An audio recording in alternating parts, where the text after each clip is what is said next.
Hi friends, welcome to our channel. నేను మీ MPR. మన ఛానల్ని లైక్ చేయండి, షేర్ చేయండి, కామెంట్ చేయండి అండ్ సబ్స్క్రైబ్ చేయండి. మనం ఈరోజు ఒక విషయం మాట్లాడుకుందాం. అదేంటి అంటే, ఇక ఒక రాష్ట్రంలో కానీ ఒక దేశంలో కానీ ఒక పార్టీ ఓడిపోయింది అంటే ప్రస్తుత పరిస్థితుల్లో ఆ పార్టీ మీద రకరకాలైనటువంటి గాసిప్ చేయడము, వాళ్ళని ఏదో ఒక విధంగా మానసికంగా వాళ్ళని హింసించాలి అనే ఉద్దేశంతో రకరకాల మాటలు అంటూనే ఉంటారు. అలాగే ఇప్పుడు ప్రస్తుత వంతు ఆంధ్రప్రదేశ్లోని వైఎస్ఆర్ కాంగ్రెస్ పార్టీ వంతు వచ్చింది. అదేంటనేది ఒకసారి మనం చూద్దాం. అదేంటంటే, రాయలసీమ జిల్లాల్లో మీకు ఆదినారాయణ రెడ్డి గారు తెలిసే ఉంటుంది. ఆయన తొలుత వైఎస్ఆర్ కాంగ్రెస్ పార్టీ నుంచి గెలిచి ఆ తర్వాత వైఎస్ఆర్ కాంగ్రెస్ పార్టీకి రాజీనామా చేయకుండా తెలుగుదేశం పార్టీలో జాయిన్ అయిపోయి అక్కడ మినిస్టర్గా చేసి ఆ తర్వాత మళ్ళీ 2019లో తెలుగుదేశం నుంచి పోటీ చేసి ఓడిపోయి ఆ తర్వాత మళ్ళీ బీజేపీలో చేరారు. అయితే ఆయన 2024లో ఆయన అదృష్టం బాగుండి ఎమ్మెల్యేగా గెలిచినట్టున్నారు. అయితే ఇప్పుడు ఆయన వంతు అయింది. ఇప్పుడు ఆంధ్రప్రదేశ్ వైఎస్ఆర్ కాంగ్రెస్ పార్టీ మీద వైఎస్ఆర్ పార్టీ అధినేత వైఎస్ జగన్మోహన్ రెడ్డి గారి మీద గాసిప్స్ చెల్లుతూ మాట్లాడుతూ ఆయన ఇష్టం వచ్చినట్టు మాట్లాడుతూ ఉన్నారు. అదేంటి అంటే, ఆంధ్రప్రదేశ్లో ఉన్నటువంటి వైఎస్ఆర్ కాంగ్రెస్ పార్టీకి 4 ఎంపీలు ఉన్నారు. వాళ్ళు కూడా వెళ్ళిపోతారు. వాళ్ళల్లో ఒక్క ఎంపీ మాత్రమే ఉన్నారు. మిగతా 3 ఆల్రెడీ బీజేపీతో లాబింగ్ చేస్తూ ఉన్నారు. వాళ్ళు ఎవరు అంటే, పెద్దిరెడ్డి రామచంద్రారెడ్డి కొడుకు అయినటువంటి పెద్దిరెడ్డి మిథున్ రెడ్డి ఆల్రెడీ లాబింగ్ చేస్తూ ఉన్నారు.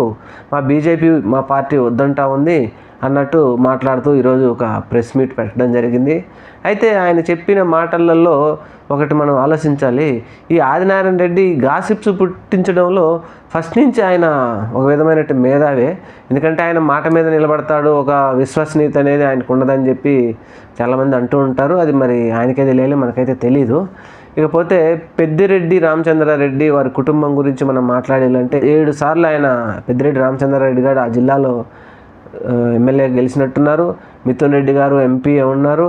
ఒకవేళ వాళ్ళు ఏదైనా కొన్ని రకరకాల దేనికైనా భయపడి బీజేపీతో నిజంగా ఆయన చెప్పినట్టు లాబింగ్ జరిగితే వాళ్ళు వెళితే కనుక వాళ్ళు కాకపోతే ఈ 5 సంవత్సరాలు వాళ్ళు ఏదో కొంచెం హ్యాపీగా ఉంటారే కానీ ఈ 5 సంవత్సరాల తర్వాత ఇంకా ఆ జిల్లాలో వాళ్ళ రాజకీయ భవిష్యత్తు క్లోజ్ అయిపోద్ది. ఆ సంగతి వాళ్ళకి కూడా తెలుసు.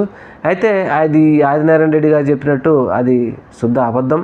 పెద్దిరెడ్డి రామచంద్రారెడ్డి గారు వాళ్ళ ఫ్యామిలీకి ఆ జిల్లాలో చాలా పేరుంది, వాళ్ళ జన సైన్యం ఉంది, వాళ్ళ నాయకులు ఉన్నారు.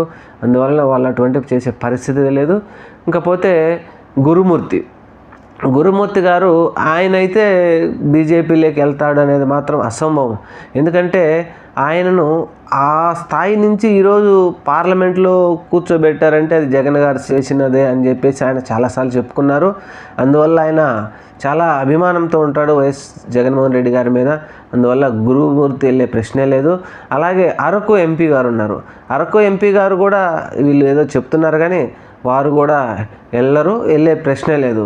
ఇకపోతే వైఎస్ అవినాష్ రెడ్డి గారు వాళ్ళే చెప్తున్నారు వీళ్ళు వెళ్ళరు అని.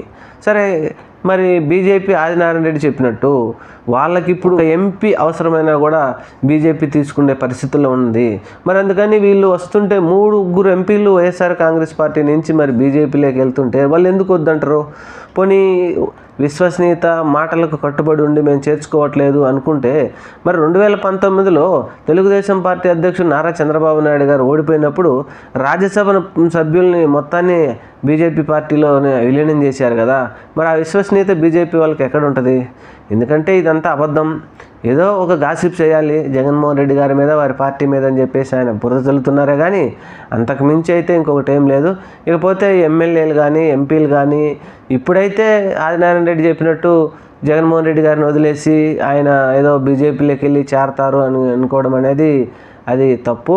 ఒకవేళ ఇప్పుడు ఈ 5 సంవత్సరాలు వెళ్ళినా కూడా ఈ 5 సంవత్సరాల్లో వాళ్ళకి ఏదో ఉంటారే కానీ తర్వాత వాళ్ళకి ఇంకా భవిష్యత్తు ఉండదు. అక్కడేదో ఇంకొకటి ఇస్తారో అనేది మాత్రం ఏముండదు. అదే కాకుండా ఇంకొక విషయం ఏంటంటే, ఇప్పుడు వెళ్ళడం వల్ల జగన్మోహన్ రెడ్డి గారికి వచ్చే నష్టము లేదు, ఉండడం వల్ల లాభం లేదు. ఎప్పుడైనా కష్టకాలంలో ఉన్న వాళ్ళనే మనం గుర్తుపెట్టుకుంటాం కానీ ఏదో అధికారం వచ్చినప్పుడు లేకపోతే డబ్బులు సంపాదించి మనం ఒక స్థాయికి వచ్చినప్పుడు మనకి వెనక నడిచే వాళ్ళకంటే మనం కష్టపడుతున్నప్పుడు మన మనం కష్టాల్లో ఉన్నప్పుడు వెనకున్న వాళ్ళనే ఎవరైనా ఎక్కువ గుర్తుపెట్టుకుంటారు. అది మీరైనా నేనైనా ఇంకొకళ్ళమైనా అంతేగాని అందువల్ల ఈరోజు ఏదో జగన్మోహన్ రెడ్డి గారికి కానీ ఆయన పార్టీకి కానీ లేకపోతే ఏదో ఇబ్బంది వచ్చిందని వదిలిపెట్టి వెళ్ళే వాళ్ళను అయితే ఆయన నమ్మరు. అలా అయితే ఉండకపోవచ్చు కూడా. ఇకపోతే ఇంకా ఏదో చెప్తున్నాడు ఆయనే, వైఎస్ షర్మిల కూడా ఏదో లాబింగ్కి దిగినాడు అన్న, ఆవిడని కూడా రమ్మంటున్నారు. అయితే వైఎస్ షర్మిలనే వద్దు నేను రాను, నీ పార్టీనే నువ్వే కాంగ్రెస్లో విలీనం చేయమంటున్నా అలా చెప్తే చెల్లెల దగ్గర ఓకే, ఆయన తగ్గడం తప్పేం లేదు. వాళ్ళు అన్నల చెల్లెలు కాబట్టి తగ్గి ఆయన పిలిచినప్పుడు మరి 40% ఓటింగ్ ఉన్న వైఎస్ఆర్ కాంగ్రెస్ పార్టీని కాంగ్రెస్లో విలీనం చేయమని అడగటం ఆమెకు ఎంత గర్వం అనుకోవాలి. అది ఆమె అని ఉండదని మనకు తెలియదు, ఆయనే అంటున్నాడు కదా. మరి 1% 2% కూడా ఓట్లు లేని కాంగ్రెస్ వాళ్ళు 40% ఉన్న పార్టీని విలీనం చేయమని అని ఆవిడ అడుగుతున్నదంటే అది ఎంతవరకు కరెక్టు, అది ఎంత మంచి పని. అందువల్ల అది ఎప్పుడు కరెక్ట్ కాదు. ఒకవేళ ఆయన కానీ వైఎస్ జగన్మోహన్ రెడ్డి గారు ఆ ప్రయత్నం చేస్తే మంచిదే, దాంట్లో తప్పేం లేదు. ఒక అడుగు దిగి ఆయన వాళ్ళ చెల్లెల్ని రమ్మని కోరుకోవడం తప్పులేదు. అది కూడా ఆయన ఊరికేదో గాసిప్స్ చెప్పాలని చెప్తున్నారు కానీ అది కరెక్ట్ కాదు. ఇకపోతే రాష్ట్రంలో ఆయన ఆల్రెడీ చెప్పినట్టున్నారు నేను అన్నీ చేస్తానని. ఆయన ఏమి భయపడ్డు. ఒకనొక టైంలో వారి తండ్రి గారు చనిపోయినప్పుడు 150-160 మంది ఎమ్మెల్యేలు సంతకాలు పెడితే కూడా ఆయన ఒక్కడే బయటకు వచ్చాడు. ఆయన ఒక్కడగా వచ్చినప్పుడు వారి తల్లిగారు ఆయన బయటకు వచ్చి ఆయనతో పాటు అతి కొద్ది మంది ఎమ్మెల్యేలే బయటకు వచ్చారు కానీ ఆంధ్రప్రదేశ్ రాష్ట్రం మొత్తంలో ఎవరు రాలేదు. వచ్చారు, పార్టీ పెట్టుకున్నారు, ఆయనతో నమ్మకంగా వచ్చిన వాళ్ళందరినీ గెలిపించుకున్నారు. ఆ తర్వాత మళ్ళీ 2014లో మళ్ళీ పోరాడాడు, అప్పుడు మళ్ళీ 67 మంది ఎమ్మెల్యేలు గెలిపించుకున్నారు. ఈ గెలిచిన 67 మందిలో కూడా మళ్ళీ 23 మందిని తెలుగుదేశం పార్టీ తీసుకొని మళ్ళీ మినిస్టర్ పదవులు ఇచ్చి అప్పుడు కూడా అయినా భయపడకుండా ఆయన ఒక్కడే పోరాడాడు. అలాగే 2019లో మళ్ళీ ఆయన అధికారంలోకి వచ్చాడు. 151 మందిని ఆయన ఒక్కడే ఒంటి చేత్తోనే తెచ్చుకున్నాడు, గెలిపించుకున్నాడు. మళ్ళీ ఆయన 2019 నుంచి 2024 వరకు ఆయన అధికారంలో ఉన్నాడు. దేశంలోనే సంక్షేమ పథకాలు ఏ విధంగా పేద ప్రజలకు అందజేసిన వ్యక్తి ఎవరంటే వైఎస్ జగన్మోహన్ రెడ్డి గారే. అది చరిత్రలో నిలిచిపోతుంది. అలాగే ఇంకొక విషయం ఏమిటంటే 2024లో ఓడిపోవడం కూడా ఆయన చరిత్రే. సరే అది ఏం జరిగింది, ఈవీఎం ట్యాంపరింగ్ జరిగిందని కొంతమంది అంటున్నారు, లేకపోతే అగ్రకులాల వారికి కోపం వచ్చిందని కొంతమంది అంటున్నారు, ఉద్యోగులకు కొంతమంది కోపం వచ్చింది అంటున్నారు, మధ్యతరగతి వాళ్ళకు కొంతమందికి వచ్చినది అంటున్నారు, పెన్షనర్లకు వచ్చింది అంటున్నారు, లిక్కర్ వాళ్ళకు ఏదో రకరకాలుగా చెప్తూ ఉన్నారు. కానీ జగన్మోహన్ రెడ్డి గారికి శక్తి ఉంది. ఆయన బయటకు వచ్చి 6 నెలల తర్వాతైనా ఇంకా 3 నెలల తర్వాత ఆయన బయటకు వచ్చి ప్రజల పక్షాన పోరాడతాడు. అది కాకుండా ఇప్పుడున్న పరిస్థితుల్లో మన ఆంధ్రప్రదేశ్ ప్రతి 5 సంవత్సరాలకు ఒక పార్టీకి అధికారం మార్చాలనేది అది అలవాటు పడిపోయారు ప్రజలు కూడా. అందువల్ల ఏంటంటే ఇంకొక 6 నెలలు పోగానే వైఎస్ఆర్ కాంగ్రెస్ పార్టీకి అస్త్రాలు దొరుకుతాయి.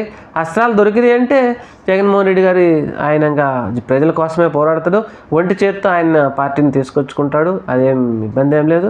అందుకని చెప్పేసి తెలుగుదేశం పార్టీ వారు కావచ్చు, బీజేపీ పార్టీ వారు కావచ్చు, ఇంకొక ఇతర పార్టీ వాళ్ళు కావచ్చు ఈ గాసిప్స్ అన్నీ వేస్తూనే ఉంటారు.